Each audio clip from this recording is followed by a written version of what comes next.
لا نتفاءل فيها خيرا ولا نرى في وجوههم إلا الشر. يدعون الإسلام ويقتلون الإسلام باسم الإسلام. هنا ننادي قواتنا القسدة بأننا وجهاء وعشائر وعلماء نقفون صفا واحدا خلف قياداتنا الحكيمة، خلف قواتنا في وجه أي عدو يريد أن يمس كرامتنا أو يحتل أرضنا.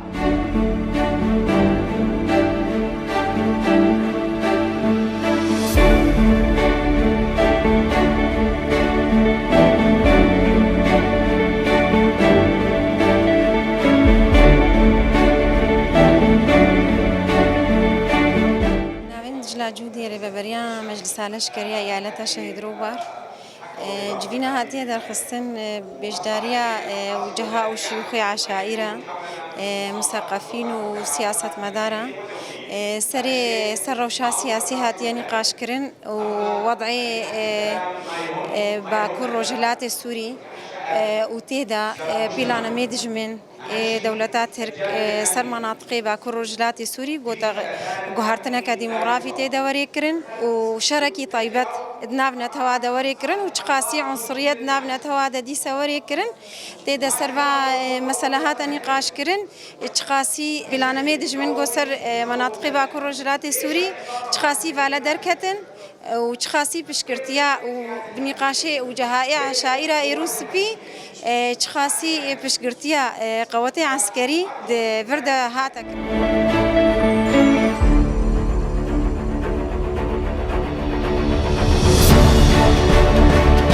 شيخ عشيرة الشرابين في تل تمر وأبو شهيد، وناضلنا من أجل هذه الثورة وحاربنا داعش وحاربنا كل القوات التي دخلت بسوريا بدون حق وبدون قانون. وإحنا لا نقبل قضية أردوغان ويحتل أراضينا وممتلكاتنا. إحنا نوقف صف واحد أمام العدو.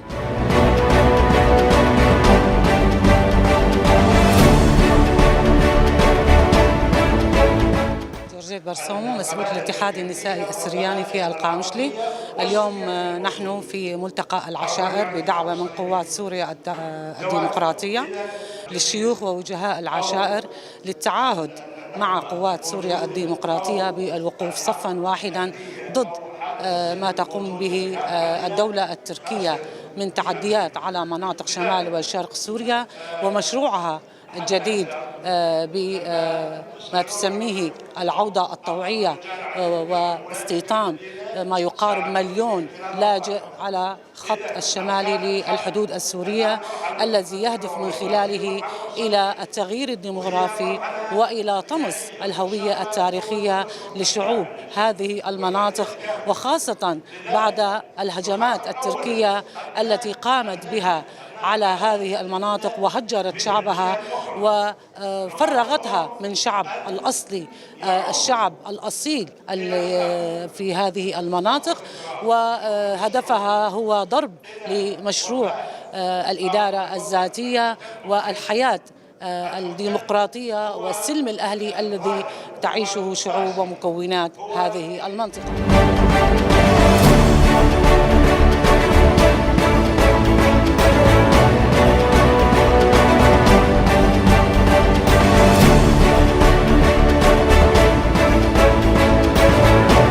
سليمان الحسين، قبيلة بني سبعة. طبعا دعيت قبل قوات سوريا الديمقراطية لحضور هذا الملتقى العشائري، وأنا حضرت كثير من الملتقيات، لكن هذا الملتقى يتميز عن سابقه لوجوه جديدة من وجهاء وشيوخ وأعيان المنطقة لأهمية هذا المحور الذي أقيم من قبل قوات سوريا الديمقراطية. لا شك أن الدولة التركية الفاشية عملت تحضيرات كثيرة منذ أيام لإدخال أكثر من 1,000,000 شخص على الأراضي في شمال وشرق سوريا للتبديل الديموغرافي على هذه المناطق واستبدالها بالمحتلين المرتزقة الذين يقطنون في تركيا وزجهم في مناطقنا أيضا لبغية الخلاص من وجودهم ضمن الدولة التركية الإخوانية، وهذا مخطط ليس بمستبعد على غدر وخيانة الدولة التركية الفاشية. فنحن أبناء هذه المنطقة من شيوخ ووجهاء وعشائر نؤكد التزامنا مع قوات سوريا الديمقراطية والحفاظ على السلم الأهلي بكل ما نملك من قوة وإرادة.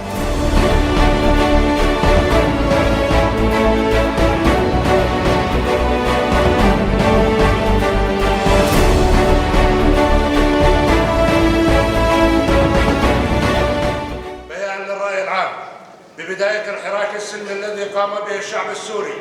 من أجل التغيير الديمقراطي، قامت الكثير من الجهات الدولية والإقليمية بالتدخل المباشر والغير مباشر بالشأن السوري من خلال دعم تلك الجهات للمجموعات الإرهابية بكافة أشكالها وتنظيماتها العسكرية وإدخالها إلى سوريا، وآخرها داعش والتي عادت فسادا وتخريبا وإجراما. وعلى رأس تلك الجهات النظام التركي برئاسة حزب العدالة والتنمية، والتي تبنت منذ اليوم الأول مؤامرة على الشعب السوري من أجل تصفيته والقضاء على كل آماله في التحرير والتغيير الديمقراطي، تارة تدخلهم في تسويات وقف التصعيد، وتارة تجعل منهم مرتزقة بحروبها الداخلية والخارجية العثمانية في ليبيا وأرمينيا وأوكرانيا، وتارة والعمليات التوسعية والقضاء على حلم الشعب السوري بالحصول على حريته وبناء سوريا ديمقراطية تعددية، ولكن مهما وضع الاحتلال التركي من حجج واهية وعراقيل لن تثنينا كشعوب المنطقة عن مواصلة كفاحنا للدفاع عن مكتسباتنا الديمقراطية والتي حققناها بدماء أبنائنا بقوات سوريا الديمقراطية قسد. لذلك نحن كشيوخ ووجهاء عشائر المنطقة نعبر عن امتناننا ودعمنا لقواتنا العسكرية قسد لدورهم في الدفاع وتحرير مناطقنا وشعوبنا من الاحتلال التركي ومرتزقته والمنظمات الإرهابية، ونرفض وندين العدوان التركي على مناطق شمال وشرق سوريا. كما أننا ندعو المجتمع الدولي وكافة المنظمات الدولية المحبة للسلام والمؤمنة بمبادئ العدل لاتخاذ خطوات فاعلة وإجراءات عاجلة للتصدي للغطرسة التركية، وأن تتحمل مسؤولياتها القانونية والأخلاقية تجاه ما يجري في سوريا وخاصة شمال وشرق سوريا، لأن استمرار الصمت الدولي عن تلك الاعتداءات والانتهاكات هو بمثابة الضوء الأخضر للاحتلال التركي لمواصلة الإبادة والتغيير الديمغرافي والتهجير القسري بحق المنطقة وشعوبها، مما يزيد من حدة العنف ونشاط المنظمات الإرهابية، وكل ذلك هو انتهاك صارخ لقواعد القانون الدولي والإنساني، ولها تداعيات خطيرة مستقبلا على شعوب ومكونات المنطقة وتقوض إمكانية تحقق الأمن والسلام والحل الديمقراطي في سوريا. نشكر كل من ساهم وقام جهود مبذولة في إنجاح هذا الملتقى العشائري. في الختام الرحمة للشهداء والشفاء العاجل للجرحى، شيوخ ووجهاء القبائل والعشائر في القامشلي، تاريخ 21/5/2022. والسلام عليكم.